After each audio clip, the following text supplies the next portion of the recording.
José Manuel, bom dia. Bom dia. Será que podemos abdicar totalmente do papel? É por aí que corremos o risco de caminhar? Não podemos. É fácil, não podemos abdicar totalmente do papel. E isto é um tema que tem muitos aspectos fascinantes, mas ao mesmo tempo preocupantes. Fascinantes porquê? Porque, de facto, eu sou de um tempo em que não havia sequer máquinas de calcular. E como És um jovem do papel. Não é por causa de ter uma especial... Por ser um jovem de papel, porque eu adoro as novas tecnologias. Uhum. Eu tive um smartphone, vá lá, não quero exagerar, mas à vontade, 10 anos antes da maior parte das pessoas. O meu primeiro smartphone é 2004, 2005. Os smartphones só se generalizaram em Portugal a partir de 2015, 2016. Portanto, eu enviei o primeiro texto escrito totalmente no smartphone, em 2005, em veio da Polónia, a propósito do aniversário do Solidariedade, que eu estava lá e não estava à espera de ser apanhado sem computador à mão e, portanto, olha, sentei-me num banco de jardim e escrevi o texto no smartphone. E foi publicado. Portanto, e foi publicado e correu tudo bem e passei por todas as transições. Quando cheguei às redações, havia muita gente que ainda escrevia à mão. Muita gente que ainda escrevia à mão. Depois chegaram as máquinas de escrever. Depois chegaram os primeiros computadores pessoais. E a chegada dos primeiros computadores pessoais foi um acontecimento. Eu lembro-me que houve na altura, estamos a falar de uma coisa que se passou há 35 anos, uma possibilidade de dar aos jornalistas, eu trabalhava na altura no Expresso, dar aos jornalistas um computador pessoal para casa.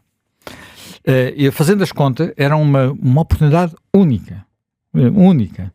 Fazendo as contas, esse computador pessoal devia custar o equivalente hoje a, não sei, 3 telemóveis de topo de gama ou 10 PCs simples.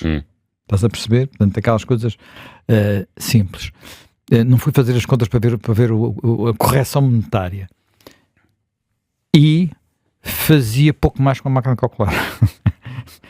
Pronto, aquele ao fim de 3, 4 anos já foi para o lixo, não tinha utilidade possível. Portanto, assisti a isto e foi maravilhoso assistir a isto, foi maravilhoso ver esta evolução. Agora, aquilo que está a acontecer, há um aspecto que eu gostava de chamar a atenção, que é um aspecto importante. Estas mudanças que estão a ser introduzidas pelo Ministério da Educação, designadamente nas provas digitais, acontecem não apenas porque é necessário que as crianças trabalhem, se habituem a um ambiente digital. Elas a maior parte delas, mesmo as de classes, digamos, com menos posses, de alguma forma já vivem nesse ambiente. Provavelmente, sobretudo essas, provavelmente. Provavelmente, sobretudo essas, eu não estou nas escolas para poder ter talvez tenhamos hoje quem nos possa até dar esse testemunho aqui. Portanto, não é apenas por causa disso, não é por eles não saberem mexer num teclado, num computador, abrirem um browser, fecharem um browser, fazerem uma busca no Google, não é por causa disso. É porque, entre outras razões, na minha perspectiva, a possibilidade de evoluir para provas digitais permite fazer alguma coisa que eu sei que faz parte dos planos do Ministério da Educação, e bem, que é tentar que os exames de ano para ano tenham a coerência interna suficiente para serem comparáveis. Ora, uma das formas disso ser feito, que aliás é a forma como organizações internacionais como a OCDE fazem, é ter perguntas iguais ou repetidas. Hoje isso é impossível. Porquê? Porque hoje, no dia do exame, tudo é divulgado, portanto, todas as perguntas são divulgadas e os próprios professores usam essas perguntas para treinar os seus alunos. Portanto, tem que se fazer sempre perguntas diferentes. Quem quer que já tenha sido professor, eu nunca dei aulas no ensino básico ou secundário, a Helena deu, mas já dei aulas no ensino superior e, portanto, sei que fazer um exame, um teste, escolher as perguntas não é a coisa mais simples do mundo. Portanto, não é a coisa mais simples do mundo, se quisermos ser justos. Se quisermos simultaneamente estimular os alunos, simultaneamente testar os seus conhecimentos e depois no fim avaliá-los de uma forma equilibrada e em que possamos perceber as diferenças entre os vários alunos, os que estão mais atrasados, os que estão mais adiantados e por aí adiante. Portanto, isto desse ponto de vista, este esforço que está a ser feito pelo Ministério e pelo IAF faz sentido. E a digitalização ajuda. Ajuda, porque quer dizer, aquilo que ali está e que só é acessível no momento da sala de aula, provavelmente, eu não sei exatamente como é que funciona, mas quer dizer, não é possível então fazer aquilo que é trazer com o enunciado para casa, porque eles não têm acesso a nenhuma, a nada. Claro, podem trazer a sua memória, podem copiar para o lado, mas eles estão concentrados noutra coisa, na altura em que estão a fazer a sua prova. Portanto, isto é bom, isto é algo que rompe com o que vinha do anterior Ministério, em que a comparabilidade era quase que uma obsessão de destruí-la. Mas a comparabilidade é muito importante para perceber se o sistema está a evoluir mal ou bem, não é? Para perceber se de repente estamos a ter problemas ou não estamos a ter problemas, para perceber se os problemas se concentram em algumas escolas ou mesmo em algumas turmas. Ou em algumas regiões. Ou em muitas coisas. E por isto a comparabilidade é mesmo importante. E por isso eu acho que isto é um bom esforço e, portanto, desse ponto de vista, o que está a acontecer acho muito positivo. Agora, nós temos que ter noção de outra coisa. E essa outra coisa há aqui várias questões. Uma questão é tirar partido das tecnologias. E enfim, nós todos os dias fazemos isso. Eu estou com o computador à frente, não é? Portanto, estou aqui a olhar para neste caso é um documento, é um texto, onde tomei as minhas notas para este programa. Isto é mais fácil do que ter escrito tudo à mão ou escrito à máquina, sem dúvida nenhuma. Se tiver alguma dúvida durante o programa, posso tentar tirá-la e esclarecer se tive algum erro, e às vezes nós fazemos isso muitas vezes aqui em direto na rádio. Tirar notas pode ser problemático para quem tem uma péssima caligrafia. Mas olha, isto é uma das questões. É que quando nós não escrevemos, temos uma péssima caligrafia. Quando deixamos de escrever, temos uma péssima caligrafia. Está a acontecer com as pessoas mesmo que tiveram... Bem, eu nunca tive uma caligrafia por aí além, mas noto que hoje está cada vez mais difícil, às vezes, de eu próprio conseguir perceber o que é que escrevi, não é? Quando tenho que tomar notas e, enfim, como muitas vezes estou em sítios onde me convém tomar notas, em reportagem, como costuma dizer, não é? Não é só pôr o telemóvel a funcionar de gravador e depois a seguir repetir o trabalho a seguir. Tomar notas é muito importante.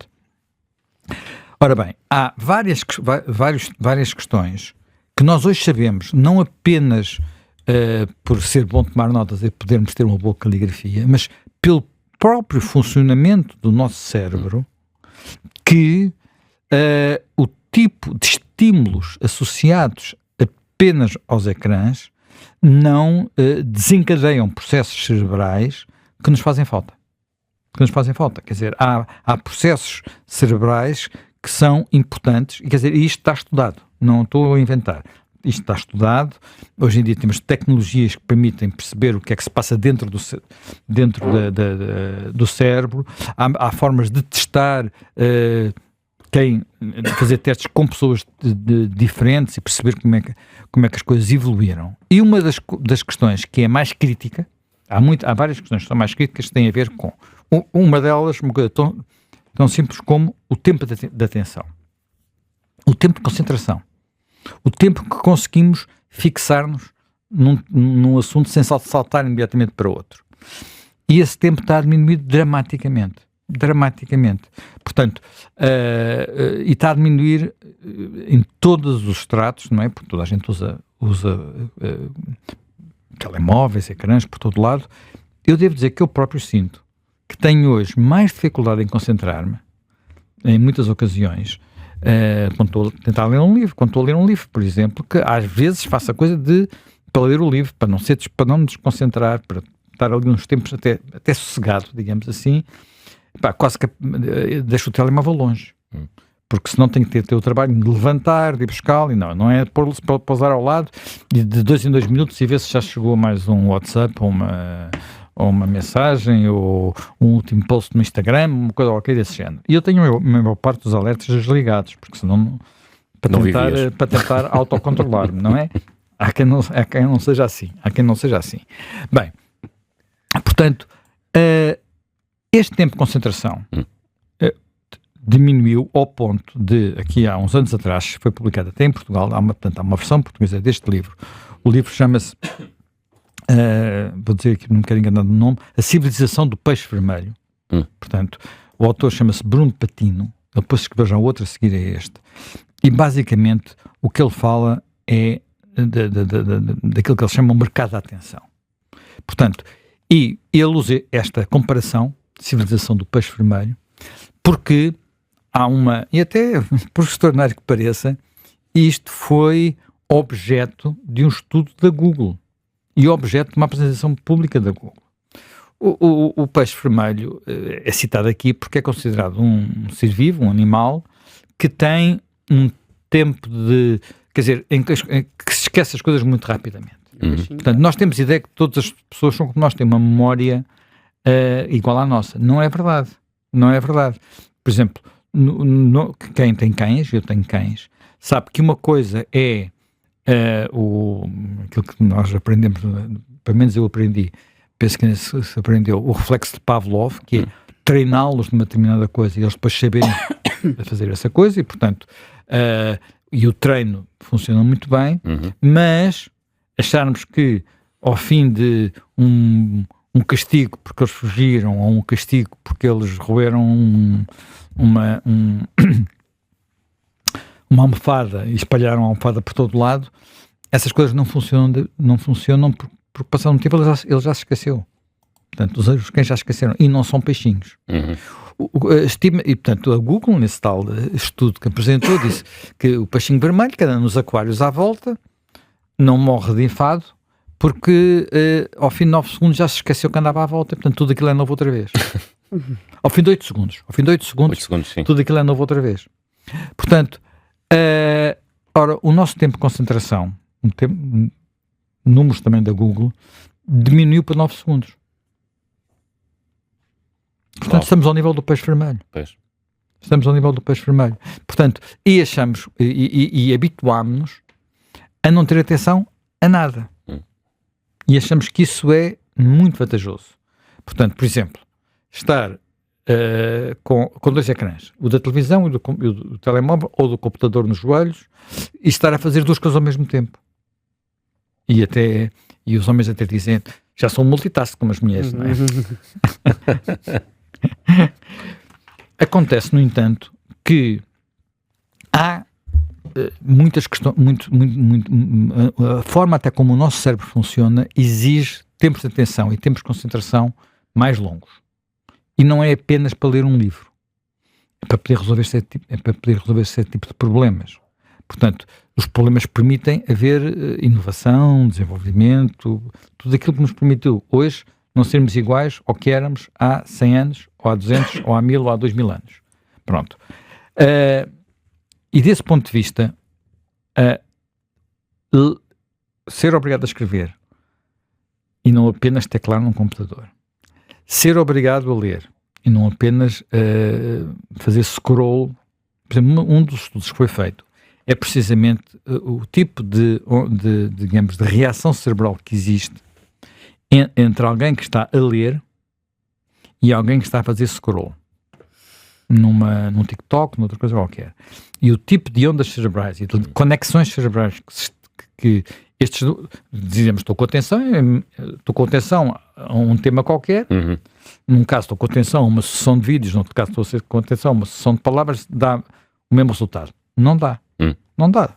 Quer dizer, há estudos americanos que mostram isso e, portanto, nós não podemos achar que tudo é maravilhoso. Há até estudos que já designam essa resposta do cérebro ao consumo em modo scroll de brain rot, ou seja, uma espécie de tradução livre, apodrecimento do cérebro. Não é? Sim, portanto, nós temos de ter cuidado com isto. E este cuidado, podemos dizer que deve começar em casa, porque é sobretudo em casa, ou sobretudo no ambiente familiar, ou nesses ambientes que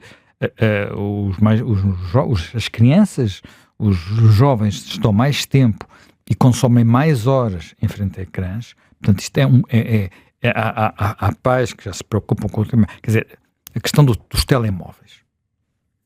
Com que idade é que se dá um telemóvel a uma criança?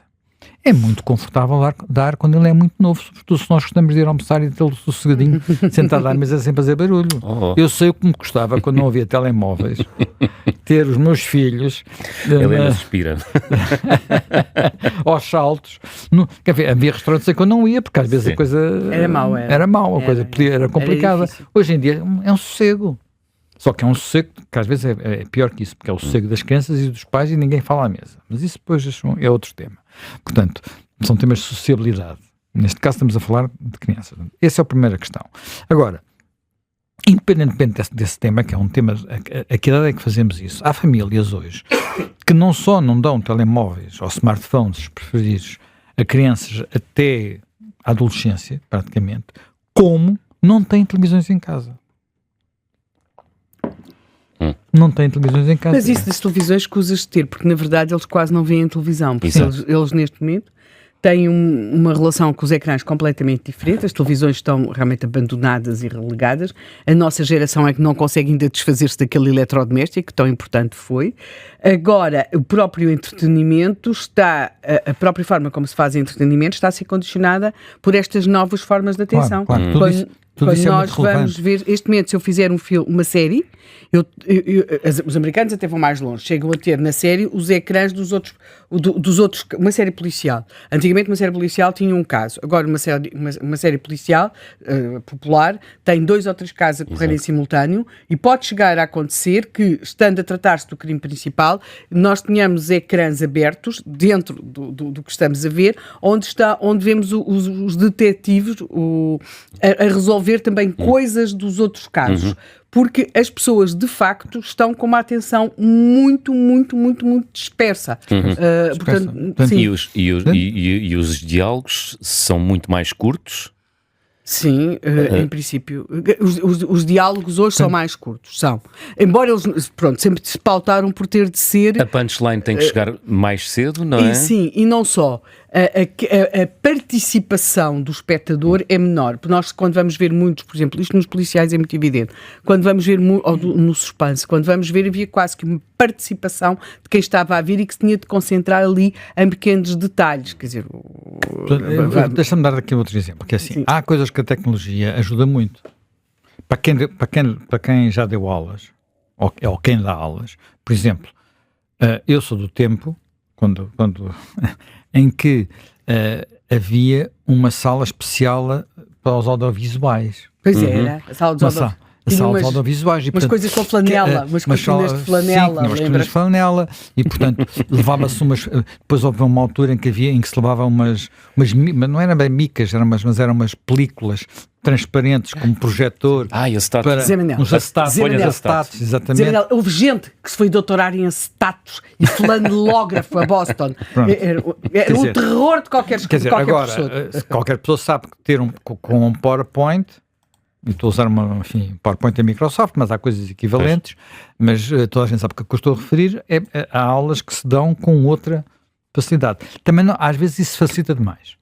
Portanto, também parece que aquilo é uma espécie de resumo, e aquilo não tem depois interação suficiente. Mas, de facto, há muita forma de termos, disto de melhorar. Agora, uma coisa é utilizar isso de forma sensata, outra coisa é achar que se fizermos uma transição total as coisas vão correr bem. A Suécia tentou fazê-lo e voltou para trás. E está a voltar para trás. E está a voltar para trás com base, designadamente, em estudos do Karolinski Institute, portanto, do Instituto Karolinski, que é o instituto que escolhe os prémios Nobel da medicina todos os anos. Portanto, não estamos a falar de um instituto de vão de escada. Estamos a falar de uma instituição respeitadíssima em todo o mundo. Portanto, eles chegaram à conclusão, por exemplo, que a aquisição de conhecimentos funciona melhor se as crianças tiverem aquilo que nós chamávamos manuais, escritos do que se tiverem apenas manuais digitais nos tablets ou coisas equivalentes. Posso dizer-te, acrescentar-te que na Noruega, pelo menos lá numa comunidade escolar, os exercícios de matemática ao nível da escola primária estão, sendo que a primária lá tem mais 2 anos que em Portugal, portanto vai até o nosso 5º, 6º ano, estão a voltar a ser feitos em papel. Os exercícios de matemática. Portanto, têm de fazer à mão. À mão. Quer dizer, eu acho que há outra coisa que é assim, digitais, quem quer que se recorde como é que foi aprender a escrever, aprender a ler e a escrever, quer dizer, não é só aprender a ler, é também aprender a escrever. Aprender a escrever não é só um exercício de compreensão, é, se quisermos, também um exercício de destreza. Portanto, treino, muito treino, não é? E muito treino. Portanto, como tudo na vida, eu às vezes custa-me digamos, a perceber como é que as pessoas acham que um jogador de futebol tem que ter treinos, mas que um estudante não tem que treinar, ou que nós não temos que treinar, ou que nós não temos que nos esforçar. Quer dizer, nada se consegue sem isso. Quer dizer, eu tenho calculadoras, tenho telemóveis, para que é que eu vou aprender a tabuada? Discutimos isso aqui a semana passada. Para que é que eu preciso de cálculo mental? Como às vezes se diz, se os computadores me resolvem tudo. Vejam a Apolo 13. Hã? Vejam a Apolo 13. Epá, quando as continhas tiveram de ser feitas à mão. Quer dizer, pronto, e não é só situações de limite. Sim, mas... Não é só em situações de limite. Hoje em dia, vai-se ao mercado. Vai-se ao mercado e percebe-se que há, quer dizer, as senhoras que vendem, sobretudo os senhores ou os senhores, muitas têm dificuldade, porque sempre tiveram. Agora, e os clientes? Há clientes que não são capazes de perceber... Um troco. Um troco simples, ou perceber uma coisa tão simples como, bem, eu quero aquele peixe, aquele e-mail está a 20 euros, quanto é que vai custar? Uma coisa tão... Portanto, tem que puxar o telemóvel e da calculadora para saber que são 30 euros. Quer dizer, estou a fazer uma conta simples, não é?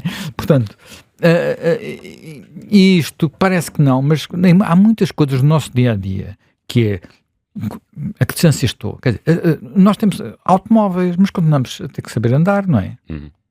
Nós temos, e as pessoas descobriram ou redescobriram que é importante haver exercício físico. Tu que andas muito de bicicleta, sabes isso muito bem, não é? E agora até estás a fazer mais coisas, não é? Remo e tudo, não é? Remo e tudo, pronto. E eu nos últimos... É preciso repetir muitas vezes para atingir a perfeição. Eu moro há 20 anos na Serra de Sintra. Quando fui para lá morar, a serra estava por minha conta. Eu moro mesmo na serra e, portanto, eu saía tranquilamente. Agora, todos os dias, mesmo os dias de semana, há ciclistas por todo lado. Só uma praga. Porquê que há ciclistas por todo lado? Não são nada. Porquê que há ciclistas por todo lado? Foi uma boca para ti, foi pessoal. Porquê que há ciclistas por todo lado se há motas? Porquê que as pessoas estão a andar de bicicleta e a esforçar-se e a suar e a esfalfar-se? Porque perceberam que isso lhes faz bem à saúde. Claro. Porque eles perceberam que isso lhes permite uma relação diferente com a paisagem, com o ambiente, com as coisas à volta.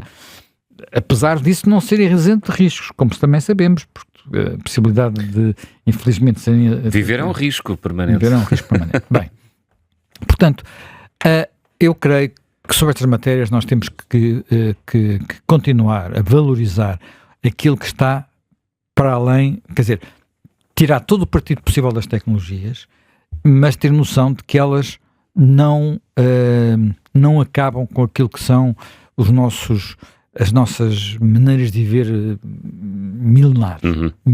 Até porque nós, como Homo sapiens, evoluímos a maior parte do tempo e temos características biológicas que foram selecionadas, leiam Darwin, de acordo com um mundo diferente do mundo atual.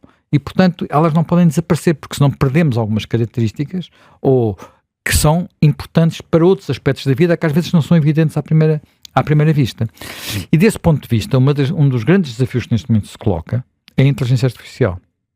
Porque a inteligência artificial, a primeira reação que houve em muitas escolas e universidades foi, e agora como é que é? Peço um trabalho a um aluno, Quer dizer, eu já apanhei, como professor, já apanhei plágios. Porque se a altura estava a ler um trabalho e disse, pá, isto soa mal. E na altura, enfim, sem precisar daqueles programas que agora as universidades têm, em que vão à procura que metem lá aquilo dentro e descobrem só se é plágio ou não, bastou-me googlar para uma frase daquele trabalho para perceber que era um plágio. Pronto, aquilo não batia certo com aquele aluno. Pronto. Mas com a inteligência artificial é diferente. Eu posso fazer coisas aparentemente completamente originais, entregar ao professor e ficar satisfeito. Bem, isso é um problema e as escolas estão a lidar com isso e vão ter que lidar com isso porque todos nós usamos inteligência artificial já, mesmo aqueles que não têm, mesmo aqueles que às vezes, mesmo os que não se apercebem disso, e nós queremos usar, porque facilita-nos a vida, tal como nos facilita a vida os computadores e os telemóveis. Queremos usá-la. A primeira vez que me contaram uma história, por acaso penso que era uma escola, uma universidade de jesuítas, ou gerida por jesuítas, que tinha resolvido este problema do plágio de uma forma muito simples, que era os exames mantiveram-se, todos bem, mas as provas são orais. Claro. As provas são orais. E nada como orais, uma boa conversa. Nada como... As provas são orais. Pronto. Mas a questão é que ao mesmo tempo tens isso, a inteligência artificial em si, bem usada pelo professor, também pode ajudar a detectar problemas e muitas vezes nós... quer dizer, só o treino não dá, de facto. E ajudar a preparar as aulas, e ajudar a fazer muitas coisas que nos podem fazer evoluir mais depressa. Agora, aquilo que é muito importante é termos noção que nenhuma tecnologia, mesmo a própria inteligência artificial, substitui o nosso DNA, os seres humanos que somos. E, portanto, esses seres humanos precisam da mesma forma que precisam de aprender a andar, a gatinhar, e depois a andar, e depois a correr, e depois a jogar futebol, ou a jogar ténis, também precisam, porque é de alguma forma uma espécie de músculo, não tem a forma do músculo, mas também é uma espécie de músculo naquilo que diz respeito não apenas ao seu cérebro, mas a tudo aquilo que liga ao seu cérebro ao resto do corpo. Precisa também de haver treino e avanços. E desse ponto de vista, as questões, digamos, ficarmos presos num mundo exclusivamente digital não é bom. Portanto, há aqui um equilíbrio e, portanto, eu creio que estamos a ir na boa direção com a preocupação com a digitalização, porque temos que viver neste mundo, mas não podemos cair na ilusão de que, por termos computadores, temos os problemas todos resolvidos.